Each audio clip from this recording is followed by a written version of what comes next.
Hello friends, ఇలాంటి problems మనకి ఎగ్జామ్‌లో వచ్చినప్పుడు మనం చాలా టైం తీసుకుంటాం మల్టిప్లికేషన్ చేయడానికి. ఎందుకంటే డిజిట్ మల్టిప్లై చేసి మనం యాడ్ చేసి రాస్తాం కదా! ఇప్పుడు ఇలా కాదు, సింపుల్‌గా ఎలా చేయాలో ఇప్పుడు చూద్దాం. చిన్న లాజిక్. ఇప్పుడు 587లో నుంచి -1 చేసేస్తే 586 వస్తుంది. ఈ 586ని ఈ 999 నుంచి మైనస్ చేయాలి. మైనస్ చేస్తే మనకు 413 వస్తుంది. ఈ 586ని ఈ 430ని రెండిటిని కంబైన్ చేసి రాసేయడమే. ఇదే అన్నమాట దీని ఆన్సర్. చాలా సింపుల్ అండి. ఇప్పుడు ఇక్కడ మనకు 345 ఇంటూ 999 ఇచ్చాడు కదా! ఈ 345 నుంచి -1 చేయాలి.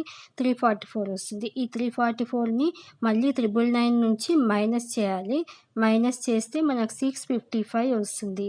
ఇప్పుడు 344, 655 రెండిటిని కంబైన్ చేసి రాసేయడమే. ఇదే అన్నమాట దీని ఆన్సర్.